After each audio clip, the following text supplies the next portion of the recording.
Hello viewers, Assalamu alaikum. This is Dr. Tasnim Khan, aesthetic dermatologist, anti-aging expert and laser specialist. আজকে খুব সুন্দর একটি topic নিয়ে কথা বলবো, যেটা নিয়ে আসলে আমরা ইয়াং জেনারেশন যারা আছে এবং যারা একটু অ্যাডাল্ট তারা সবাই কিন্তু শুনতে পছন্দ করি। সেটা হচ্ছে যে সুন্দর থাকতে পছন্দ করি, তাই না? যদিও প্রত্যেকটা বয়সের একটা নির্দিষ্ট সৌন্দর্য আছে, তারপরেও কিন্তু আমরা সবাই চাই যে আমাকে একটু ইয়াং লাগুক দেখতে, তাই না? বয়সটাকে একটু ধরে রাখতে চাই।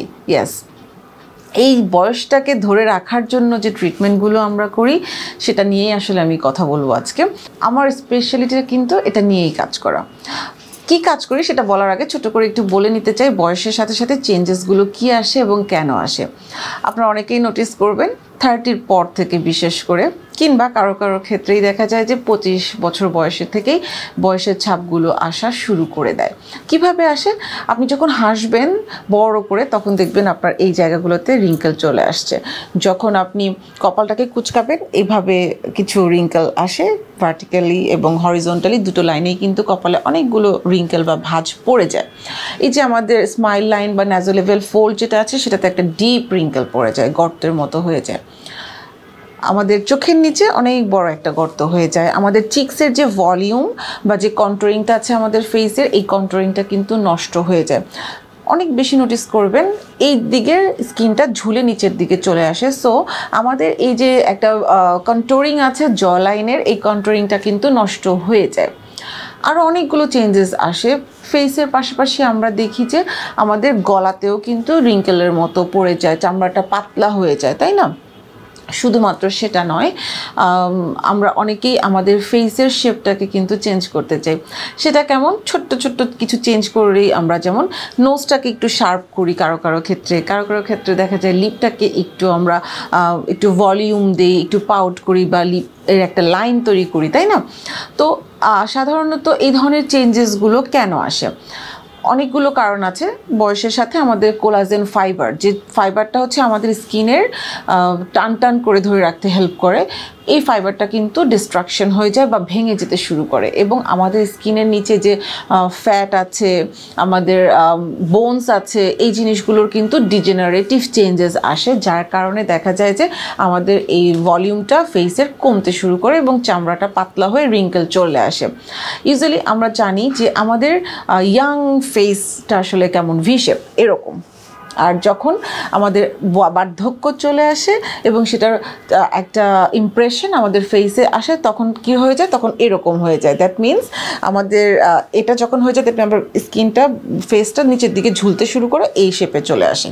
ওকে, সাধারণত আমি এইগুলোকে কারেকশন কি করে করি? আমি নন সার্জিক্যালি কারেকশন করি, কোনো ধরনের কাটা ছেঁড়া ছাড়া এটাকে আমি কমপ্লিটলি ঠিক করতে পারি। সেটা কীরকম? আমি যে ম্যাটেরিয়ালগুলো ইউজ করি সেগুলো হচ্ছে Botox, fillers, threads, HIFU, PRP আর অনেক কিছু। বাট আমি সবচেয়ে বেশি যে কাজগুলো করতে পছন্দ করি তার একটা হচ্ছে যে ফিলার। এই ফিলারের মাধ্যমে কিন্তু আমরা আমাদের স্কিনের যে ভলিউম চেঞ্জ হয়, ফেসের স্ট্রাকচারে যে ভলিউমটা চেঞ্জ হয়, দ্যাট মিনস চোখের নিচের গর্ত, গালের এই ভলিউম, নোজের শেপিং, লিপের শেপিং, জ লাইনের কন্ট্রোরিং, ফোরহেডের ভলিউমটাকে বাড়ানো, এগুলো সব কিছু কিন্তু আমি ফিলারের মাধ্যমে করি। একবার ফিলার করে নিলে মোটামুটি দেখা যায় 2-2.5 বছর কিন্তু কমপ্লিটলি এই শেপটা থেকে যায়। আর বোটক্সটা হচ্ছে এমন একটা মেডিসিন, এমন একটা প্রসিডিউর যেটা আমাদের অ্যাস্থেটিক ডার্মাটোলজিতে সবচেয়ে বেশি ইউজ হয়। এটার মাধ্যমে কি হয়? এটা আমরা ছোট ছোট ইনজেকশনের মাধ্যমে পেশেন্টের ফেসের বিভিন্ন জায়গায় দিতে হয়, স্পেসিফিক কিছু জায়গায়, যার কারণে আপনাদের এই যে রিঙ্কেলগুলো পড়ছে এই রিঙ্কেলগুলো কিন্তু ডিসঅ্যাপিয়ার করে যায়। এবং একবার আপনি বোটক্স করে নিলে সেটা কিন্তু 6 মান্থ থাকবে। চাইলে পরবর্তীতে আপনি এই কাজগুলো আবার করতে পারেন, না চাইলে নাও করতে পারেন।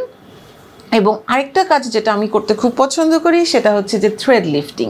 এই থ্রেড লিফটিংটা হচ্ছে এমন একটা প্রসিডিওর যার মাধ্যমে আমরা নিচের দিকে ঝুলে যাওয়া যে স্কিনটা আছে সেটাকে উপরের দিকে টেনে তুলতে পারি, আপলিফটিং করতে পারি। ঠিক এই প্রসিডিওরগুলো আমরা আমাদের যে ডাবল চিন, এই জায়গাটা অনেক ভারী হয়ে যায় অনেকের, সেটার ক্ষেত্রে করতে পারি। আমরা নেকের ক্ষেত্রে করতে পারি, গলাটা যখন কুচকে যায়, ভলিউম লস হয়ে যায়, রিঙ্কেল পড়ে, এগুলোকে কারেকশনের ক্ষেত্রে করতে পারি। এবং আরেকটা খুব সুন্দর একটা প্রসিডিওর যেটা আমরা করি সেটা হচ্ছে কি হাইফু। আপনারা সবাই আজকালকের দিনে হাইফুর ব্যাপারে অনেক জানেন। সো এই ধরনের যে প্রসিডিওরগুলো আছে সেগুলো কম্বিনেশন ট্রিটমেন্ট প্রোটোকলের মাধ্যমে কিংবা আলাদা আলাদা করে ট্রিটমেন্টের মাধ্যমে আমি এই কাজগুলো করে যাচ্ছি এবং সম্পূর্ণ সাইড ইফেক্ট বিহীন। বিকজ যে মেডিসিনটা আমি ইউজ করি সেটা FDA অ্যাপ্রুভড অনেক ক্ষেত্রে, এবং একদম খুব ভালো কিছু মেডিসিনের মাধ্যমে কিন্তু এই ধরনের কাজগুলো করতে হয়। সো আপনারা যখনই কোনো ধরনের এই প্রসিডিউরগুলো করতে যাবেন অবশ্যই খেয়াল রাখবেন যে কোন মেডিসিনটা ইউজ হচ্ছে এবং যে হাতে আপনি করছেন সেই হাতটা কতটুকু দক্ষ। সো ছোট্ট একটা ভিডিওর মাধ্যমে আমার মনে হয় যারা অ্যান্টি এজিং ট্রিটমেন্টগুলো করতে চান তাদের অনেকটা হেল্প হবে। ধন্যবাদ সবাইকে।